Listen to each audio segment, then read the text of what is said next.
This year's recipient is Ron Otto. You might know Ron. A lot of us do. Ron Otto was the proprietor of, and it still is, of Garland up in Lewiston. And I'm going to read that. I found this just fascinating, so I'm going to bear with me. I usually pick out snippets when I'm up here when I want to read this. Ron Otto was born in 1938, German-born American businessman Herman Otto and his wife Hildegard. He was raised on the east side of Detroit. His father Herman started as a milkman and worked his way up to Garland manufacturing. Trips to northern Michigan led to the Lewiston area. Herman bought some farmland south of Lewiston and built a small 1919 nine-hole golf course for family, friends, and employees for the Detroit-based company to play. Yeah. Say hello, everybody, to Mrs. Otto, Mrs. Hildegard Otto. Yes. Right. This is Ron's mother and Herman Otto's widow. And happy anniversary, my dear. Oh, thank you very much. So 50 years ago, do you remember it like it was yesterday? Not quite. No? Not quite. Yeah. But it's been nice all along. And I always like to come here to the club and to the golf course. How long did it used to take you to get back in 1951 when you and Herman and the kids piled in the family van and drove up here? How long did it take? Oh, 4 hours. 4 hours? 4 yeah. hours, yes. Yeah. Oh, if you want to know, when we came here and they were, farmers know, somebody was doing something with a machine. And I asked my husband, what are they doing here? And he says, well, I think they're making a golf course. I said, now who would be that crazy to make a golf course up north in this neighborhood? And he said, you're an old man. That's how you got it from the horse's mouth. Absolutely, right. So it is a true story. It is Yeah, oh, definitely. That's the way it was. How about turkeys? Can you talk about wild turkeys? Oh, yes. Yes. My husband, he had some eggs coming from, I think, out east, Pennsylvania or someplace. And then well, what do you say when you... Incubate them? Yes. He built like a 15-acre pen, make it a very natural setting. And he worked with the Pennsylvania Fish and Game. Right. And over a 2-year period, he let 1,500 wild turkeys go here in the state. And really the great part of the success here is really due to Herman Otto. And I'd like to say that because he's never been given the respect for that or the honor for that. And it's really Herman Otto who got the turkey going here. Mom, too, don't you think that if you look around here and back of us, all these trees, and you have to keep in mind, in 1951, just before it, this was a wheat field. Right. There wasn't a tree here. And Dad's dedication to reforestry and the environment, he's always been an environmentalist. He just didn't put it on the front of his shirt and say, I'm an environmentalist. He lived it. He lived it to the day he died. Yeah. All those trees were real little, and he planted most of them. Look at this maple right here. Yeah. You know. Yeah. It's amazing what he can do in 50 years. Well, again, happy anniversary. Yeah, oh, thank you very And much. thank you very much for joining us. Thank you. And another You're happy welcome. 50. Yes, thank you. That's right. Early in the 60s, Garland Golf Course was open to the public for the first time. Ron also became a pilot during that time and spent weekends working in Detroit and flying up north on weekends to be with his family at his cottage.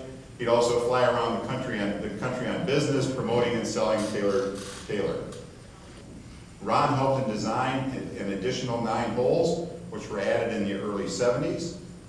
A new clubhouse was also built. In 1978, a third 9 layout was added. 1980, a fourth 9 layout. These courses became the east and west courses of Garland.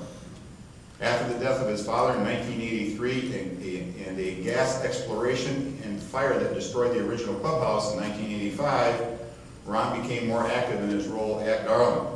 He eventually purchased property from his mother and made the decision and commitment to create Garland that you see today. And most of you, I'm sure, have been there. It's a wonderful facility. In 1986, Ron's son-in-law, Barry Owen, and his daughter, Ursula Owen, became involved in the Four Seasons Resort. You know, I remember when I started here back in 86. You were a wee lad. I was a wee lad, had more hair, and but you know, it was kind of interesting. I had the opportunity to come to work for Ron, and very excited about it. And I remember that we the presentation to me was that we were going to build a 28-room inn, and we were going to close in the wintertime, and we were all going to go like to the islands. And we were just gonna just work hard in the summertime and take the rest of the year off. And I don't know what happened to that. I'm still negotiating, but no, it's been great. It's I can't believe it's been as long as it has. Garland saw tremendous growth at this time with a new log clubhouse and hotel, and 4 new courses designed by Ron. He sold Taylor door manufacturing in 1987 and was able to concentrate then on Garland. The Swamp Fire course opened in 1987, along with the Monarch, adding the reflections in 1990 and the fountains in 1995. Ron couldn't be here tonight. Fred Bauer, and Fred's been a good member of our association and helped us out over the last years in the name of Garland, so Fred is going to come up and accept the Matthews Lifetime Achievement Award for Ron Otto from Garland Resort. Fred? He sends his regrets tonight. He really wanted to be here, but he had a family emergency, and he called me on Tuesday morning and said, "Fred, I can't be there. We can handle it." And the phone hangs up, and that's all I got out of him. So in true Ron Otto fashion, there was a lot of direction given on what he wanted his team to do. But I've known Ron for over 25 years now, and he's a rather unique individual.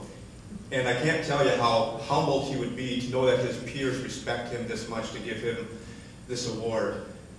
There's just really, 3 things that he'd want to say, and that's thank you for that recognizing that the pride he takes in his work and his facility, because he's very, very proud of it. Thanks for understanding the tenacity and dedication it takes to survive 50+ years in this business as a family-owned entity, because it's not an easy task. And the third thing is the fact that he really, truly has created something special at Garland. It's a very, very fun place to be.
His family has been there with him through thick and thin.